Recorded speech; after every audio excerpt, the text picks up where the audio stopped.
నమస్తే. పరాభవనామ సంవత్సర ఉగాది రాశి ఫలాల్లో ధనుసు రాశి వారి ఫలితాలు ఏ రకంగా ఉన్నాయో తెలుసుకుందాం. ముఖ్యంగా ధనుసు రాశి వారి ఆదాయ వ్యయాలు. ఆదాయం 14, వ్యయం 11, రాజపూజ్యం 5, అవమానం 6. మరి ధనుసు రాశి వారికి ఈ పరాభవనామ సంవత్సరంలో ధనుసు రాశి వారికి ముఖ్యంగా కొన్ని విషయాల్లో జాగ్రత్త తీసుకోవాలి. ఏ విషయాల్లో జాగ్రత్త తీసుకోవాలి అంటే, ఎవరైతే స్థిరాస్తి కొనుక్కోవాలనుకుంటున్నారో గృహ నిర్మాణ ప్రయత్నాల్లో కొన్ని ఆటంకాలు ఈ పరాభవనామ సంవత్సరంలో ధనుసు రాశి వారికి కనిపిస్తున్నాయి. జాగ్రత్త వహించండి. ముఖ్యంగా ఈ ప్రయత్నాలు, వివాహ ప్రయత్నాలు కానీ లేదా సంతానం కోరుకున్న వాళ్ళకి కానీ, ప్రేమ విషయాల్లో కానీ మార్చి నుంచి జూన్ మాసం వరకు కొంత అనుకూలమైన పరిస్థితులు ఉన్నాయి. జూన్ మాసం నుంచి డిసెంబర్ మాసం వరకు కొన్ని ప్రతికూలమైన పరిస్థితులు ఉన్నాయి. ఏ విషయాల్లో ప్రతికూలత? స్థిరాస్తి కొనుక్కోవాలనుకున్న వాళ్ళకి, వివాహ ప్రయత్నాలు చేసేవారికి, అలాగే సంతానం కోరుకున్న దంపతులకి కొన్ని ఆటంకాలు ఏర్పడవచ్చు. కొన్ని పరిహారాలు, జాతకపరమైన పరిహారాలు ఇవన్నీ కూడా చక్కగా పాటించడం వల్ల ఆటంకాలు తొలగొచ్చు.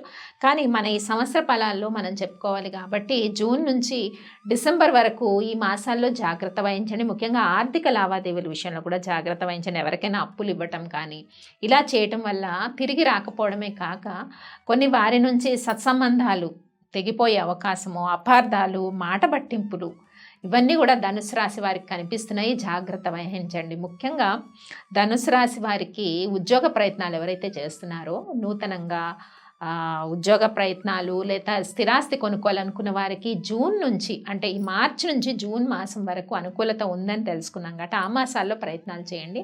అనుకూలత పెరుగుతుంది. ఉద్యోగాలు కానీ లేదంటే హయ్యర్ స్టడీ చేస్తున్న వాళ్ళకి కూడా మార్చి నుంచి జూన్ మాసాలు కొంత అనుకూలంగా ఉన్నాయి అని మనం చెప్పుకోవచ్చు ధనుసు రాశి వారికి.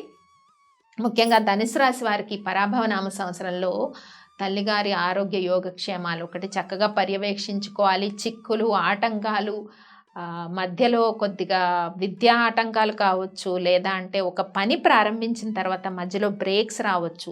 ఇలాంటి ఫలితాలన్నీ కూడా ఉన్నాయి. కాబట్టి ధనుసు రాశి వారు ఈ పరాభవనామ సంవత్సరంలో కొంత దశరథ ప్రోక్త శని శ్లోకాన్ని, రామరక్ష స్తోత్రాన్ని పఠించుకోవడం చాలా ఉపశమనాన్ని ఇస్తుంది అన్నమాట.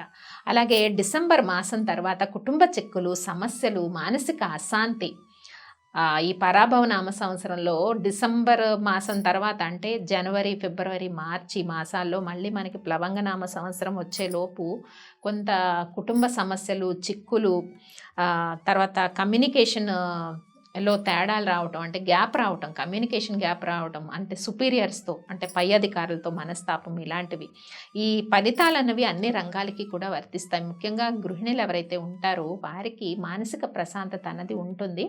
ఈ మానసిక ప్రశాంతత జూన్ నుంచి సెప్టెంబర్ వరకు స్త్రీలకు ముఖ్యంగా కుటుంబ విషయాలు కానీ కొన్ని చక్కదిద్దుకోగలుగుతారు ధనుసు రాశి వారు. మొత్తం మీద ఈ మాసంలో ధనుసు రాశి వారు కొన్ని విషయాల్లో జాగ్రత్తగానే ఉండాలి. ఏ విషయాల్లో జాగ్రత్తగా ఉండాలి? వృత్తి, ఉద్యోగ విషయాల్లో, అలాగే నిర్ణయాలు తీసుకునే విషయంలో, తొందరపడి ఒకరిని మాట అనే విషయంలో, తర్వాత విద్యా విషయాల్లో, విద్యలో కూడా ఆటంకాలు ఉన్నాయి, చాలా ఆటంకాలు కనిపిస్తున్నాయి. ఇలాంటి విషయాల్లో ప్రత్యేకించి శ్రద్ధ వహించాలి. ఇంకా మనకి మ్యారేజ్ అలయన్స్ కానీ, సంతానం కానీ, పురోభివృద్ధి కానీ ఏ మాసాల్లో బాగుంటాయి కూడా చెప్పుకున్నాం మనం. ఆల్మోస్ట్ అవి మనకి మార్చి నుంచి జూన్ వరకు వచ్చే మాసాలు అనుకూలంగా ఉన్నాయని మనం తెలుసుకున్నాం. అలాగే జూలై నుంచి డిసెంబర్ వరకు కూడా కొంత కొన్ని విషయాల్లో అనుకూలత ఉంది.